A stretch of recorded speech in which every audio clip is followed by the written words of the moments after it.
ஓமம் பூஜா டெம்பிள் சேனலை லைக் பண்ணுங்கள், ஷேர் பண்ணுங்கள், சப்ஸ்கிரைப் பண்ணாதவங்க சப்ஸ்கிரைப் பண்ணுங்கள், பெல் பட்டனை கிளிக் பண்ணுங்கள். நம பார்வதி பதஜே ஹர ஹர மகாதேவா. தென்னாருடைய சிவனே போற்றி, எந்நாட்டவர்க்கும் இறைவா போற்றி. எல்லாம் வல்ல உமையொருபாகனுடைய தனிப்பெரும் கருணையினாலும் லோகமாதா ராஜராஜேஸ்வரி அருளாலும் எனது குருநாதருடைய ஆசையாலும் ஹோமம் பூஜா டெம்பிள் நேயர்களுக்கு வணக்கங்களையும் வாழ்த்துக்களையும் தெரிவித்துக் கொண்டு இன்றைய தினம் நாம் சிந்திக்க இருப்பது ஆருத்ரா தரிசனம். ஒவ்வொரு ஆண்டும் மிகச் சிறப்பாக சிதம்பரத்தில் தில்லையில் நடராஜ பெருமானுக்கு மிகவும் அற்புதமாக ஒரு விழாவாக கொண்டாடப்படுகிறது. மார்கழி மாதத்தில் ஆருத்ரா நட்சத்திரத்தில் வரக்கூடியது. பிறவா யாக்கை வேண்டேன், பிறவா யாக்கை பெரியோன் கோயில் அப்படிங்கிறார் இளங்கோவடிகள். சிலப்பதிகாரத்தில் ஒரு வார்த்தை. சுவாமிக்கு பிறப்பும் கிடையாது, இறப்பும் கிடையாது. ஆனால் சுவாமிக்கு ஏன் நட்சத்திரம் வச்சுருக்கோம்? ஆருத்ரா அப்படின்னா திருவாதிரை. திருவாதிரைக்கு வடமொழியில் ஆருத்ரான்னு பேர். 27 நட்சத்திரத்தில் திருங்கிற அடைமொழி 2 நட்சத்திரத்துக்கு உண்டு. எல்லாருக்குமே தெரியாது. ஒன்று திருவாதிரை, இன்னொன்று திருவோணம். சுவாமி உலக மக்களுக்கு, அனைத்து ஜீவராசிகளுக்கு ஆனந்த தாண்டவம் ஆடிய நாள் திருவாதிரை நட்சத்திரம். அதனால் சுவாமிக்கு அன்னைக்கு ஆருத்ரா, அவருடைய நட்சத்திரம் ஆருத்ரா நட்சத்திரம்னு வச்சுருக்கா பெரியவா.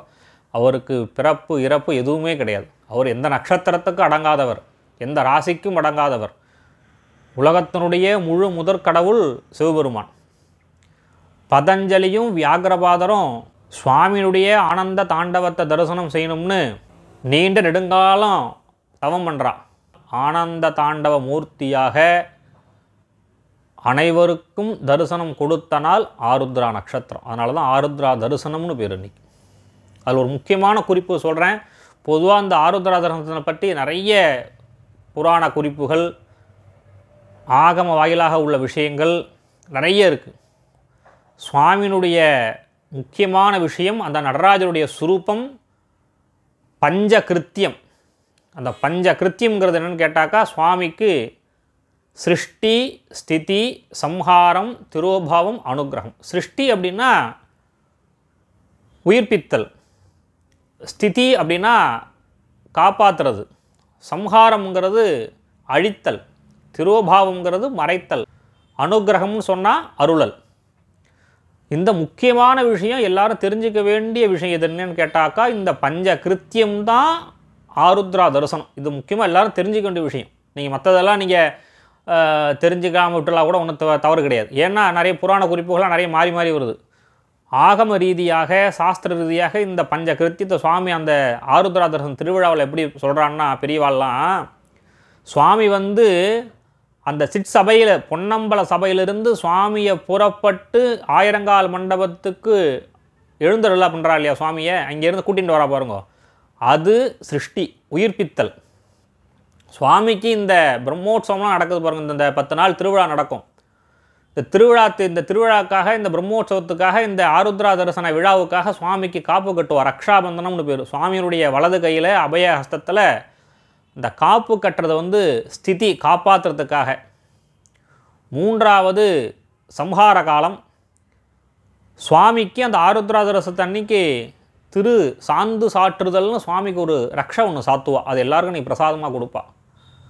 அது சம்ஹாரம், அழித்தல் நேரமாக. அடுத்து திரோபவம், மறைத்தல்னு பேர். சுவாமிக்கு பச்சை கற்பூரம் சாத்துவா. அது வெள்ளைப்படி சாற்றுதல்னு இப்போ வழக்கத்தில் நடைமுறையில் இருக்குது. வெள்ளைப்படி சாற்றுதல் அப்படின்னு. அது சுவாமிக்கு பச்சை கற்பூரம் சாத்துறது. அது மறைத்தல், திரோபவம். அனுகிரகங்கிறது தான் நாம் எல்லோரும் ஒவ்வொரு ஆண்டும் சுவாமியை போய் ஆருத்ரா தரிசனத்தன்னைக்கு சுவாமி நமக்கு அந்த ஆனந்த தாண்டவம் ஆடிண்டு எல்லாருக்கும், எல்லா ஜீவராசிகளுக்கும் ஆசீர்வாதம், அனுகிரகம் செய்கிறார் இல்லையா, அது அருளல். இதுதான் பஞ்சகிருத்தியம். இதுதான் சுவாமி செஞ்சுட்டு இருக்கார். இதில் ஒரு விஷயத்தை சுவாமி விட்டாலும் உலகம் இயங்காது. உலகத்தில் எந்த ஜீவராசிகளும் நிம்மதியாக இருக்க முடியாது. சுவாமி சதா சர்வகாலம் இந்த பஞ்சகிருத்தியத்தை பண்ணிகிட்டே இருக்கார். அந்த பஞ்சகிருத்திய வழிபாடு தான் ஆருத்ரா தரிசனம். அதனால் ஆருத்ரா தரிசனத்து அன்னைக்கு இந்த 5 விஷயத்தை நீங்கள் மனசில் வச்சுக்கணும். ஆனந்த தாண்டவமூர்த்தியை போய் அன்றைக்கி தரிசனம் பண்ணணும். அது சிதம்பரத்தில் மாத்திரம் கிடையாது, பஞ்ச சபைகள் உள்ள க்ஷேத்திரம். சிவாலயத்தில் எல்லா சிவாலயத்துலேயும் அந்த நடராஜருக்கு அபிஷேகம் செய்து ஆருத்ர தரிசனம் பண்ணுவா. முடிஞ்சவா தில்லை சிதம்பரத்துக்கு போய் தரிசனம் செய்யலாம்.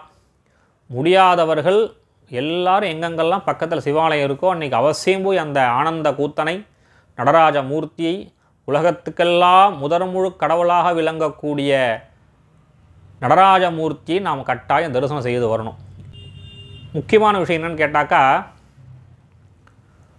சிதம்பரத்தில் வந்து தான் சுவாமிக்கு தினந்தோறும் அன்னாபிஷேகம் நடைபெறும். ஏன்னா சுவாமி புது தகவலாக சொல்கிறீங்களே, பொதுவாக ஐப்பசி மாதத்தில் வரக்கூடிய பௌர்ணமி அன்னைக்கு தானே அன்னாபிஷேகம் செய்வான்னா, சிதம்பரத்தில் மாத்திரம்தான் சுவாமிக்கு தினந்தோறும் அன்னாபிஷேகம். நீங்கள் உச்சிக்கால பூஜையில் பார்த்தீங்கன்னா அங்கே ஸ்படிக லிங்கம் இருக்கும், ஆத்மார்த்த மூர்த்தியாக அங்கே பூஜை பண்ணுவா. அந்த லிங்கத்துக்கு தினந்தோறும் அன்னத்தினால் அபிஷேகம் செய்து தினந்தோறும் அன்னதானம் நடக்கும். இது இன்றைக்கி நேர்த்தி கிடையாது, மாணிக்கவாசகர் காலத்துக்கு முன்னாடி இருந்து நடக்கிறதுங்கிறது புராண வரலாறுகள்லாம். இதே போன்று உத்தரகோசமங்களையும் உண்டு. சுவாமிக்கு அங்கே உச்சி காலத்தில் அந்த ஸ்படிகலிங்கத்துக்கு அன்னாபிஷேகம் செய்து அனைவருக்கும் அன்னதானம் செய்கிறாங்க. ஆனால் அந்த அன்னதானங்கிறது ரொம்ப தொன்று தொட்டு காலமாக வர்றது சிதம்பரத்தில் மாத்திரம்தான். அது இன்றும் தில்லை தீட்சிதர்கள் அந்த அந்தணர்கள் விடாது அந்த அன்னதானத்தை செய்து கொண்டே வருகிறார்கள். அதனால தான் அதில் பாடல் கூட வரும், அன்னம்பாலிக்கும் தில்லை சிற்றம்பலம் பொன்னம்பாலிக்கும் மேலும் இப்பூமிசை எண்ணம்பாலிக்கும் ஆறு கண்டு இன்புற இன்னம்பாலிக்குமோ இப்பிறவியே அப்படின்னு பாடல் இருக்குது. இப்படியாக தினந்தோறும் சுவாமிக்கு அன்னாபிஷேகத்தையும் தினந்தோறும் அன்னதானம் செய்வதையும் நிறைய பாடல் வாயிலாக நம்ம உணரலாம். அதே மாதிரி இந்த பஞ்சபூத ஸ்தலத்தில் ஆகாயத்தலம் சைவ சமயத்தினுடைய தலைமை பீடம் சிதம்பரம். வேறு சுவாமிக்கு பொதுவாக எல்லாரும் மூலமூர்த்தி நடராஜர் தான், அதில் மாற்றுக்கிறது கிடையாது. ஆனால் சுவாமி உள்ள அந்த பூஜை பண்ணுற சிவலிங்கத்துக்கு திருமூலநாத சுவாமின்னு பேர், அம்பாள் பேர் சிவகாம சுந்தரி. சுவாமி அங்கே உருவம் அருவம் உருவம் இப்படியாக சுவாமி அனுகிரகம் பண்ணுறார். சிவலிங்க வடிவு, நடராஜமூர்த்தியாக உருவ வடிவு, சிதம்பர ரகசியம்னு சொல்லக்கூடியதான தரிசனம். அங்கே போனவாளுக்கு தெரியும், ஒரு திரையை ஒரு ஸ்க்ரீனை அப்படி விளக்கி காட்டுவாங்க. அங்கே வந்து வில்வதெல்லாம் இருக்கும், அதுவும் ஆகாயம் உண்டு, அது உருவமே கிடையாது. இப்படி மூன்றுமாக நமக்கு தரிசனம் கொடுக்கக்கூடிய ஒரே க்ஷேத்திரம் சிதம்பரம் தில்லை மட்டும்தான். அப்பேற்பட்டதான ஒரு தில்லை நடராஜரை ஆருத்ரா தரிசனம் மட்டுமல்லாது தினந்தோறும் வழிபட்டு வாழ்வில் ஆனந்தம் அடைய வேண்டும். எல்லா விதமான செல்வங்களும் பயன்களும் தரக்கூடியதான ஒரு திருப்பாவை நோன்பு அவசியம் கட்டாயம் நம்ம இருக்கணும். இதில் முக்கியமான விஷயம் என்னென்னு கேட்டாக்கா, இப்போ சமீப காலமாக சிதம்பரம் அப்படின்னாலே அது ஒரே பிரச்சனை, சண்டை சச்சரவு அப்படிங்கிற மாதிரி ஆயிடுது. அங்கே புரிதல், அங்கே உள்ள நீங்கள் இப்போ இங்கே நம்ம வெளியூர் போன்ற மக்களுக்கு அது சண்டை மாதிரி தான் தெரியும். அங்கே உள்ளவாள்கிட்ட நீங்கள் கேட்டேன்னா அங்கே தீட்சிதர்கள் செய்கிறது சரின்னு தான் தோணும். ஏன்னா அவங்க செய்கிறது தான் கரெக்ட். அவள் என்ன சொல்கிறான்னா, அந்த தேவார மண்டபத்தில் விசேஷ நாளில் பாட அனுமதி கிடையாது அப்படிங்கிறா. மற்ற நேரத்தெல்லாம் அனுமதிக்கிறா, அது ஒன்றும் பிரச்சனை, கூட்ட நேரத்தில் போய் வாடினா செய்வா. ஆனால் சில பேர் வேணும்னே அந்த தீட்சிதர்களுக்கு அவப்பெயரை ஏற்படுத்தணும், அங்கே பூஜை பண்ணுற அந்த 3000 தில்லை அந்தணர்களுக்கும் ஒரு கெட்ட பேர் வரணும்னு என்ன பண்ணுறான்னா, இந்த தமிழுங்கிற ஒரு விஷயத்தை வச்சுட்டு ஒரே பிரச்சனை பண்ணிட்டு இருக்கா. அந்த மாதிரியான கபட வேழதாரிகளுக்கு, முட்டாள்களுக்கு எதுவுமே தெரியாது. ஏன்னா மாணிக்கவாசக சுவாமியே இந்த திருப்பாவை நோன்பு காலத்தில் எழுந்தருளை பண்ணி நடராஜமூர்த்திக்கு என்னென்னலாம் செய்கிறாங்களோ அது எல்லாம் அந்த மாணிக்கவாசக சுவாமிக்கு உண்டு. இப்போ இந்த தீர்த்தவாரியில் கூட மாணிக்கவாசக சுவாமிக்கு தீர்த்தவாரி உண்டு. அங்கே வந்து வடமொழியும் தென் தமிழும் கலந்து தான் இருக்குது.